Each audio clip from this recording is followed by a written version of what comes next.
Good morning, student. Subject English, Unit 5 to be continue. All of a sudden, he sprang up and flung his entire weight on this lot of furniture. I thought it be reduced to matchwood, but fortunately your railway have a lot of foresight and chose the heaviest timber for their furniture. That saved me. The tiger could do nothing more. Punch perched himself on the roof of the table and hang down his paws.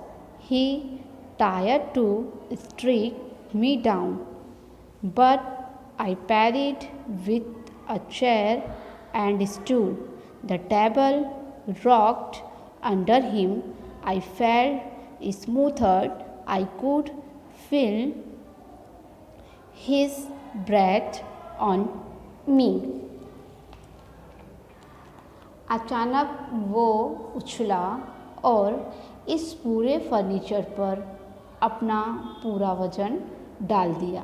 मैंने सोचा कि ये मैचवुड कम हो पाएगी, लेकिन खुशकिस्मत से fortunately आपके रेलवे में बहुत ज़्यादा अंधेरा था। सबसे भारी लकड़ी पसंद करके मुझे बचाया। टाइगर टेबल की छत पर पूरी तरह से नहीं बैठ पाया, इसलिए उसने अपने पंजे को लटका दिया। उसने मुझे स्ट्रिक करने की कोशिश की, लेकिन मैंने एक चेयर और स्टूल के साथ पड़ा रहा। उसके नीचे की टेबल को हिलाने लगा। मैंने महसूस किया कि मैं दबा हुआ हूँ और मैं मुझ पर उसकी सांस महसूस कर सकता था। He sat completely covering the top and went on shooting his paws in my directions. He would have scooped portions out of me for his use, but fortunately I sat right in the corner, a hair's breadth out of his reach on any side. He made vicious sound and wriggled over my head. He could have knocked the chair to one side and dragged me out if he had come down, but somehow the sight of the chair seemed to worry him. For a time, he preferred to be out of its reach. This battle went on for a while. I cannot say how long. Time had come to a dead stop in my world. He jumped down and walked about the table, looking for a gap. I rattled the chair a couple of times, but very soon it lost all its terror for him. He patted the chair and found it inefficient at discovery. He tried to hurl it aside, but I was too quick for him. I swiftly drew it towards me and wedged it tight into the arch of the table, and the stool protected me on another side. I was more or less in a stocked mat of the legs of furniture. He sat up on his haunches in front of me, wondering how best to get me. वो पूरी तरह से sir को ढांक कर बैठ गया और मेरी डायरेक्शन में अपने पंजों को शॉटिंग चला गया। उन्होंने अपने इस्तेमाल के लिए मेरे बारे में कुछ अलग किया होगा, लेकिन खुशकिस्मती से मैं कोने में ही बैठा था। किसी भी तरफ से उनकी पहुंच से बाहर एक बार उसने वेकियस चालाक आवाज़ की और मेरे सिर पर हाथ फेरा। वो कुर्सी को एक तरफ खिसका सकता था और नीचे आने पर मुझे बाहर खींच सकता था, लेकिन किसी तरह चेयर्स का नज़ारा उसे एक टाइम के लिए फिकर करने लगा। उन्होंने इसकी पहुंच से बाहर होना पसंद किया। ये लड़ाई कुछ टाइम के लिए चली। मैं ये नहीं कह सकता कि कब तक। मेरी दुनिया में टाइम बीतने लगा था। वो नीचे कूद गया और टेबल के बीच में जगह ढूंढने लगा। मैंने चेयर को एक दो बार खिसकाया, लेकिन बहुत जल्द उसने अपना सारा टीरर क्या होगा, डर खो गया। उन्होंने चेयर को थपथपाया और इसे अपने पास पाया। इस खोज पर उन्होंने इसे एक तरफ उछालने की कोशिश की, लेकिन मुझे उसके लिए बहुत जल्दी थी। मैंने तेज़ी से उसे अपनी ओर खींचा और मैं टेबल के अर्च कस दिया और स्टूल ने मुझे दूसरी तरफ प्रोटेक्ट कर दिया।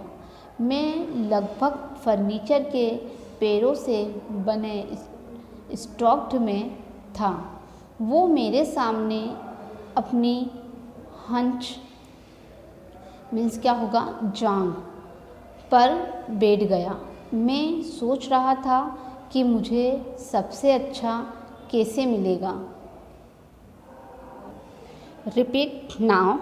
He said, completely covering the top, and went on shouting his paws in my directions.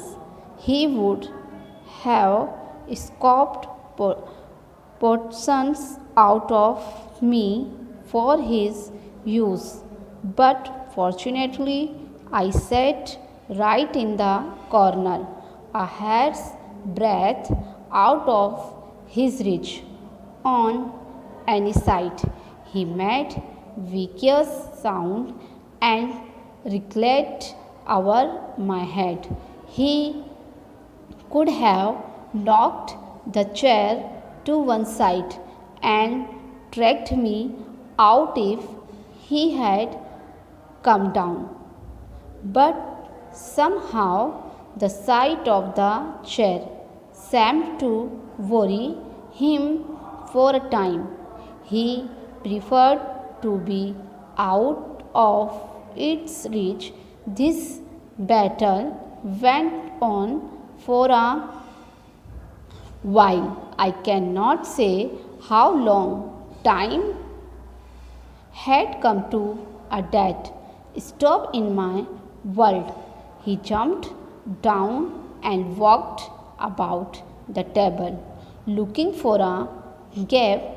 I rattled the chair a couple of times, but very soon it lost at all its terror for him. He patted the chair and found it inoffensive at this discovery. He tried to hurl it aside, but I was too quick for him. I swiftly drew it towards me and wedged it tight into the arch of the table, and the stool protected me on another side. I was more or less in a stocked mat of the legs of furniture. He sat up on his hunches in front of me, wondering how best to get me.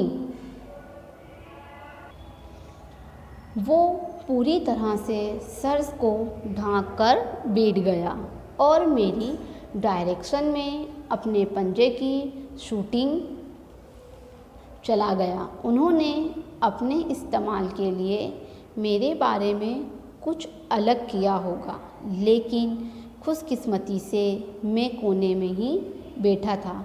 किसी भी तरफ से उनकी पहुंच से बाहर एक एक बाल उसने फेकियस चालाक आवाज़ की और मेरे सिर पर हाथ फेरा।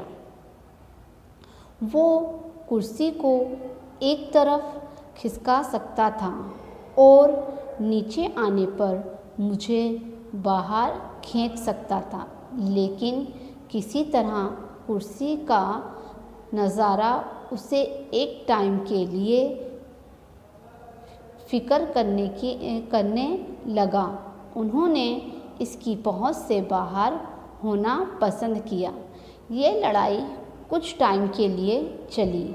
मैं ये नहीं कह सकता कि कब तक। मेरी दुनिया में टाइम बीतने लगा था। वो नीचे कूद गया और टेबल के बीच में जगह ढूंढने लगा। मैंने चेयर को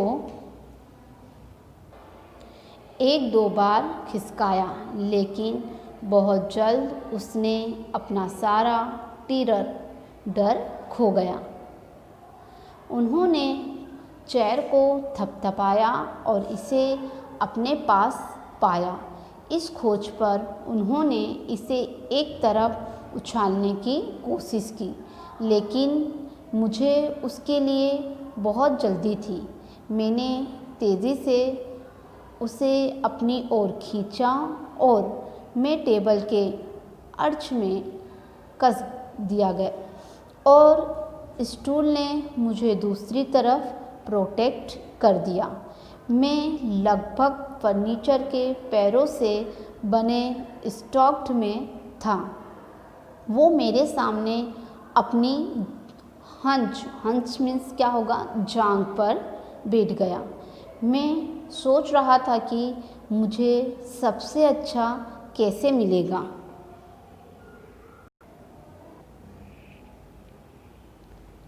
Now the chair, table and stool had formed a solid block with me at their heart, and they could withstand all his tricks. He scrutinized my arrangement with great interest, spiced a gap and thirst. His paws in it dangled in my eyes, with the curd claws opening out towards me.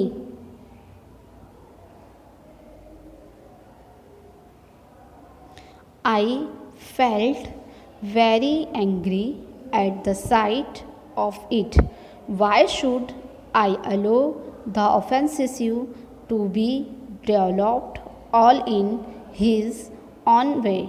I felt very indignant. The long knife from the station master's table was lying nearby. I picked it up and drove it in. He withdrew his paw. Magnet by pen, he jumped up and nearly brought down the room, and then tired to crack to bits the enter stalked. He did not succeed. He once again thrust his paw in. I employed the knife to good purpose and cut off a digit with the claw on it. It was a fight to the finish between him and me. He returned again and again to the charge, and I cut out. Let me confess the three claws before I had done with him.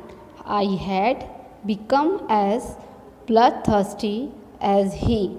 Those claws, mounted on gold, are hanging around the necks of my daughters. You can come and see them if you like sometime. अब कुर्सी, chair, table और stool ने मेरे दिल में मेरे साथ एक सॉलिड ब्लॉक बनाया था, और वो अपने तमाम चालों का सामना कर सकते थे। उन्होंने मेरी अरेंजमेंट मीन्स व्यवस्था की बड़ी दिलचस्पी से जांच की और उनके पंजे में जोर दबा दिया। मेरी आँखों में झूलते हुए घुमावदार पंजे के साथ मेरी आँख खुल गई। मुझे ये देखकर बहुत गुस्सा आया। मैं ऑफेंसिव को अपने तरीके से डेवलप्ड करने की इजाज़त क्यों दूँ? मुझे बहुत अटपटा लगा। स्टेशन मास्टर की मेज से लंबा चाकू पास में पड़ा था। मैंने उसे उठाया और अंदर ले गया। उसने अपना पंजा हटा लिया। दर्द से पागल हो गया। वो कूद गया और लगभग रूम में ले आया और फिर पूरे स्टॉक को टुकड़े टुकड़े करने की कोशिश की। वो सक्सेस्ड मीन सफल नहीं हुआ। वो क्या नहीं हुआ? सक्सेस नहीं हुआ। उसने एक बार फिर अपना पंजा अंदर किया। मैंने चाकू को अच्छे पर्पस से लगाया और उस पर पंजे के साथ एक डिजिट काट दिया। ये उसके और मेरे बीच के लास्ट की लड़ाई थी। उसने क्या किया? एक चाकू को उसके पंजे पर क्या करा? निशाना लगाया और वो निशाना लग गया और उसके पंजे के साथ जो था चाकू उसके एक डिजिट पर जाके उसका पंजा काट दिया। ये उसके और मेरे बीच के लास्ट की लड़ाई थी। वो बार बार चार्ज पर लौट आया और मैंने काट दिया कि मैं कबूल करना 3 पंजे इससे पहले कि मैं उसके साथ किया था। मैं तो वैसे खून से लथपथ हो गया था। सोने पर चढ़े हुए पंजे मेरी बेटी के गले में लटके हुए हैं, जिन्हें आप कभी भी आकर उन्हें देख सकते हैं। यहाँ इंग्लिश का यूनिट 5 अपना कंप्लीट हो गया।